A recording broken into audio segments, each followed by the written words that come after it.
The Gentiles are Israelite foreigners, because you got some Israelites that teach that the Gentiles is always talking about the other nations, and that it's never talking about Israelite foreigners.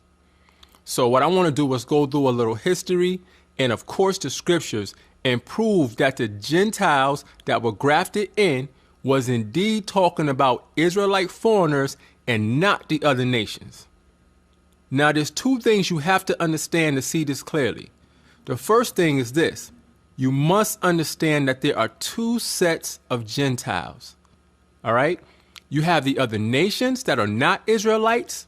They are Gentiles, yes. But the Gentiles that were grafted into the covenants, the Gentiles that were prophesied to come to the truth, the Gentiles that Paul taught, those were Israelites that were scattered in other lands. And we're going to prove that.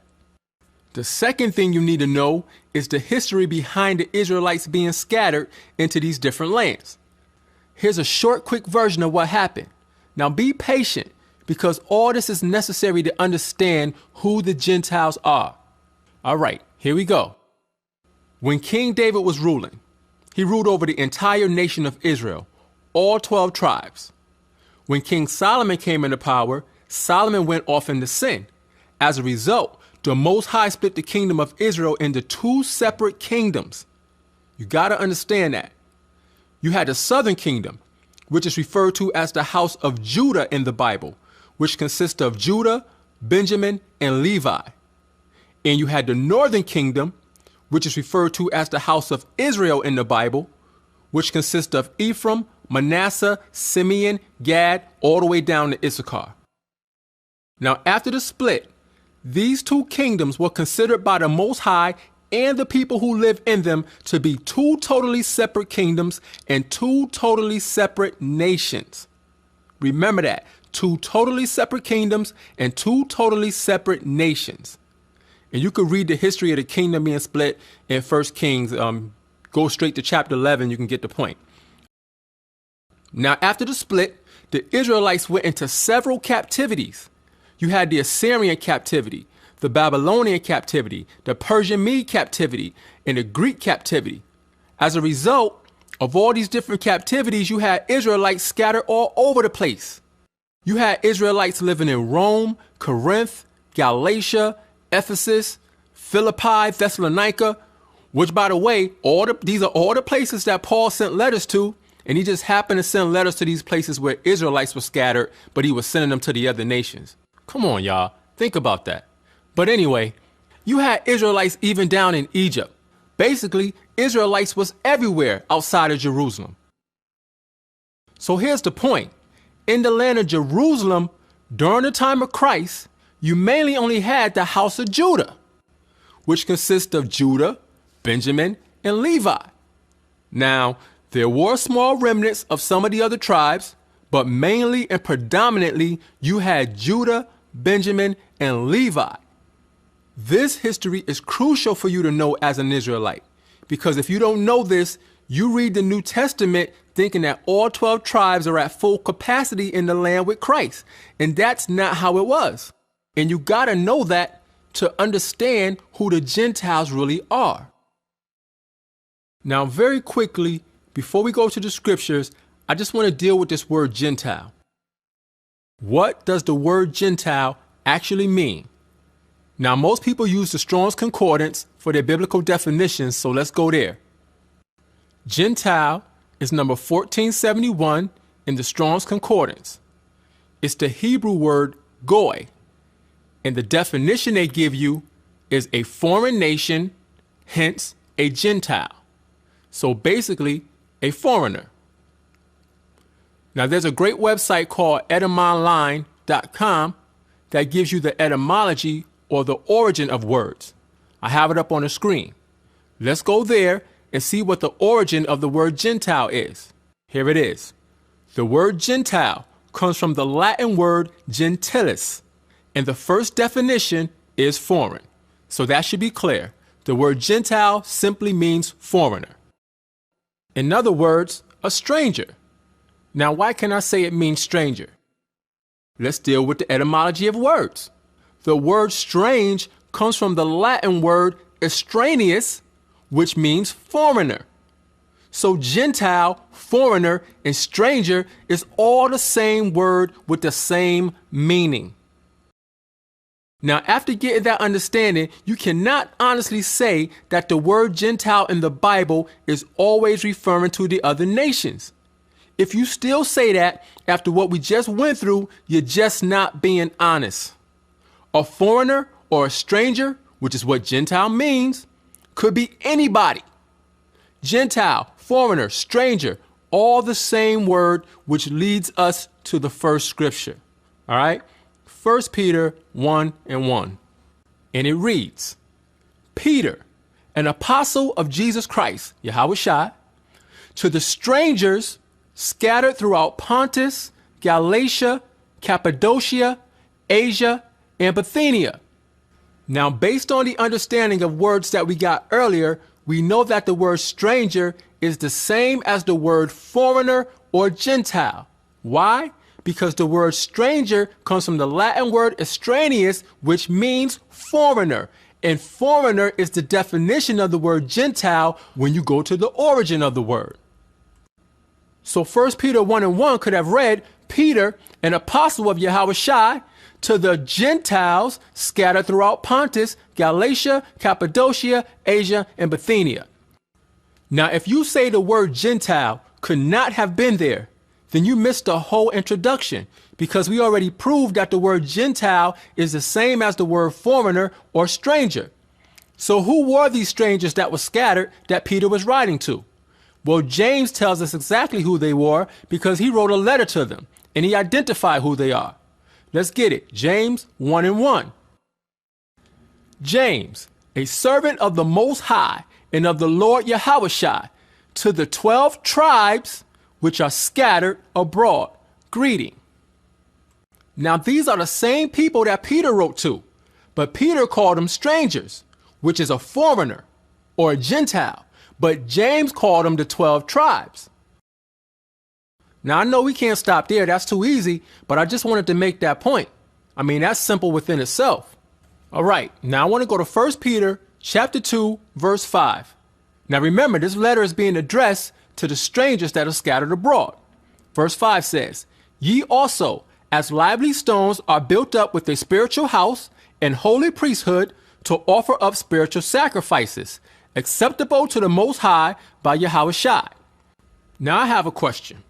Verse 5 says, Ye also, as lively stones, are built up a spiritual house and holy priesthood. Here's my question. Can the other nations be priests? Is not the priesthood set aside for Israelites? These scattered strangers are Israelites. And if you know that, that's good.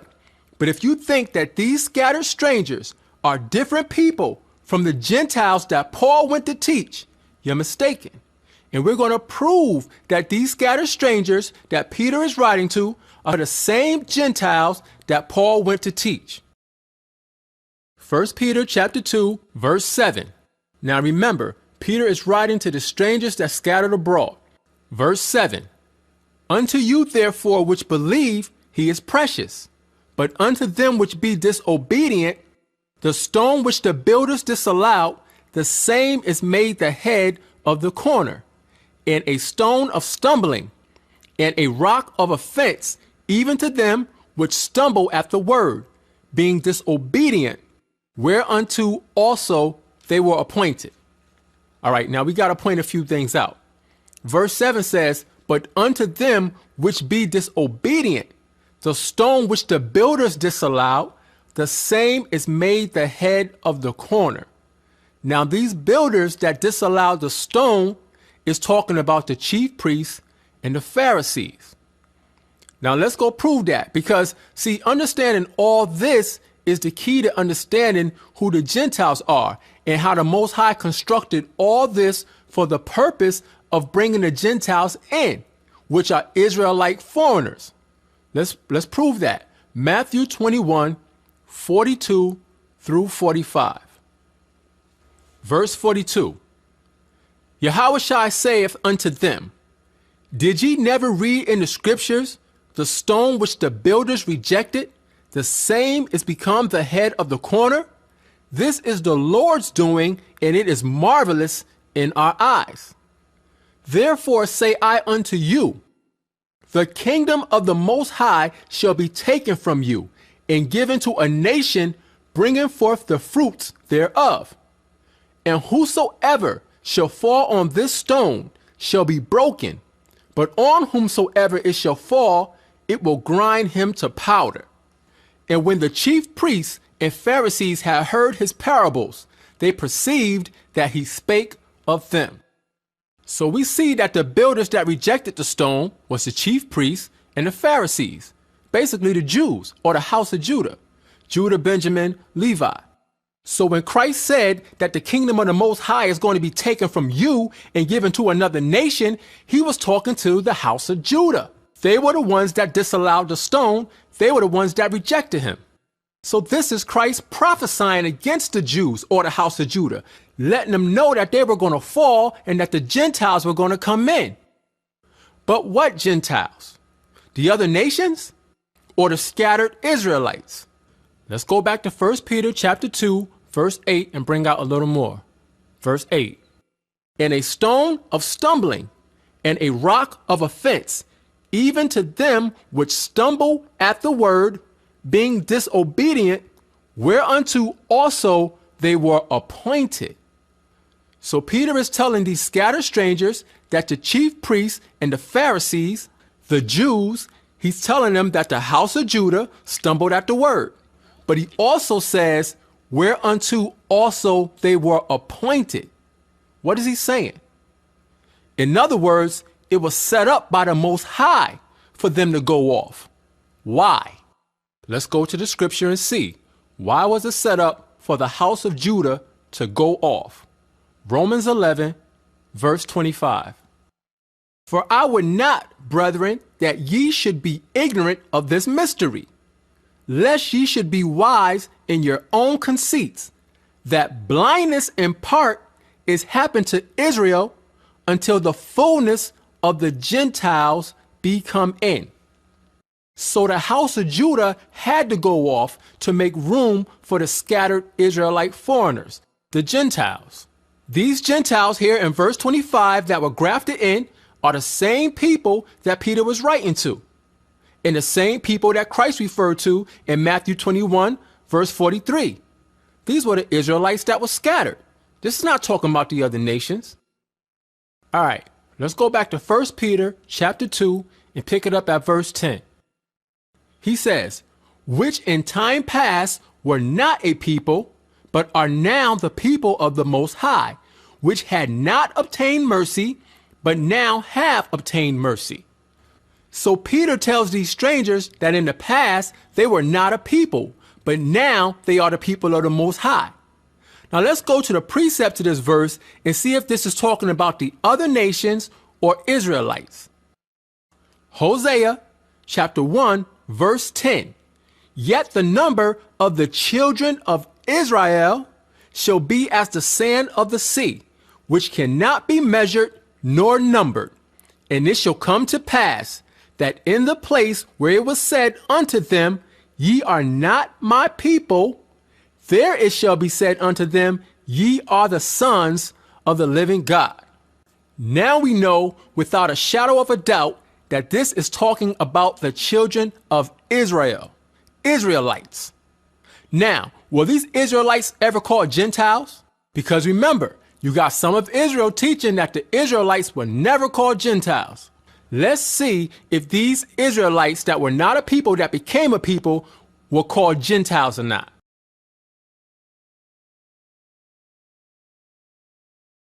Let's go to Romans 9, verses 24 and 25.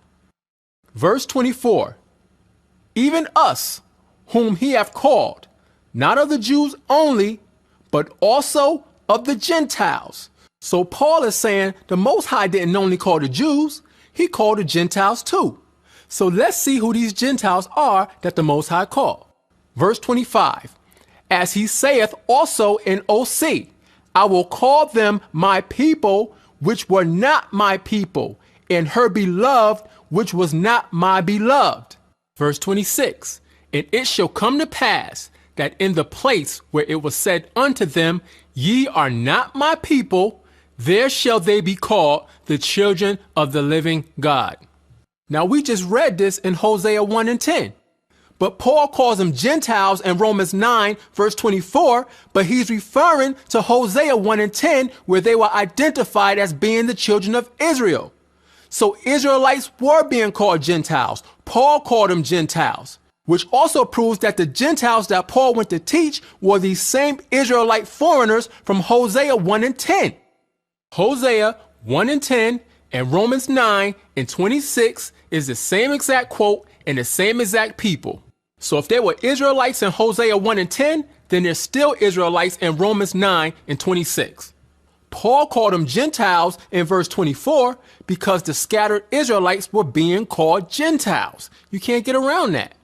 And that same quote is found again in 1 Peter chapter 2, verse 10, proving that the same people that Peter wrote to are the same people that Paul went to. The Gentiles, which are the children of Israel from Hosea chapter 1, verse 10. Now let's go back to 1 Peter chapter 2, verse 10, which in time past were not a people, but are now the people of the Most High, which had not obtained mercy, but now have obtained mercy. Who didn't obtain mercy from the Most High, but now has obtained mercy? Is it the other nations? Let's go back to Hosea chapter 1, verse 6 and 7. Precept upon precept, line upon line, here a little and there a little. That's how you got to do it to get the truth. It takes a little longer, but that's how you get the truth. Hosea 1, verse 6. And she conceived again and bare a daughter.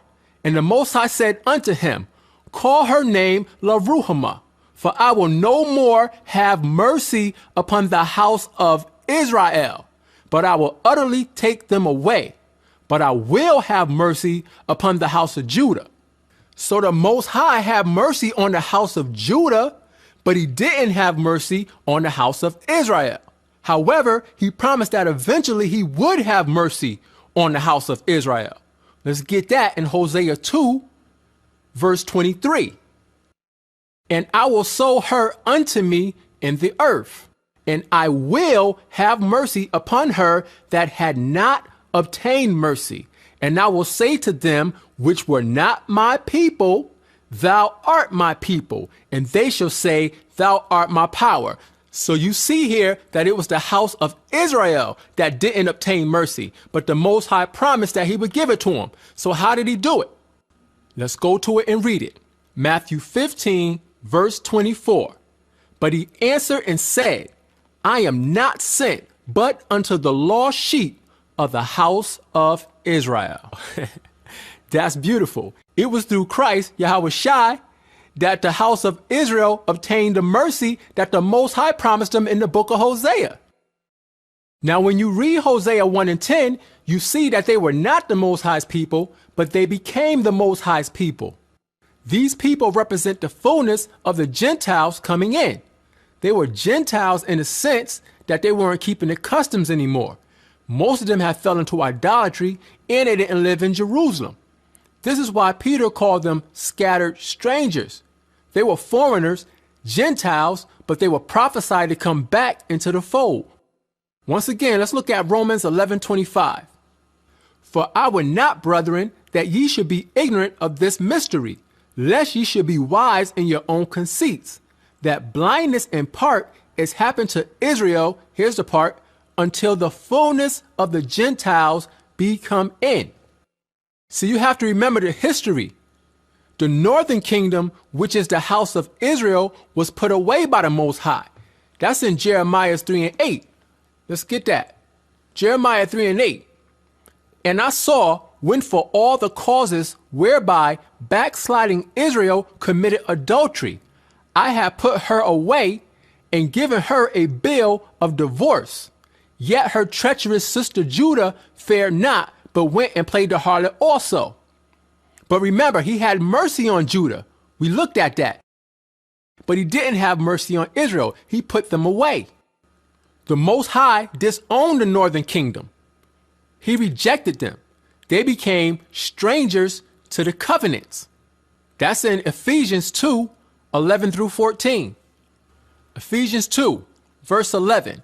Wherefore, remember that ye being in time past Gentiles in the flesh, who are called uncircumcision by that which is called the circumcision in the flesh made by hands, that at that time ye were without Christ, being aliens from the commonwealth of Israel and strangers from the covenants of promise, having no hope and without the Most High in the world.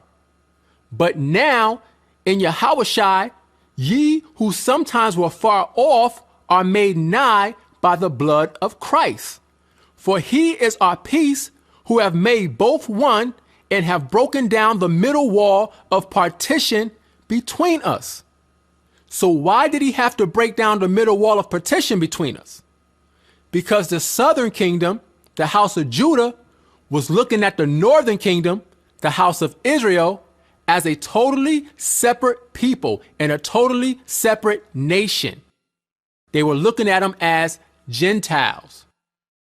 Ezekiel 37, verses 21 and 22.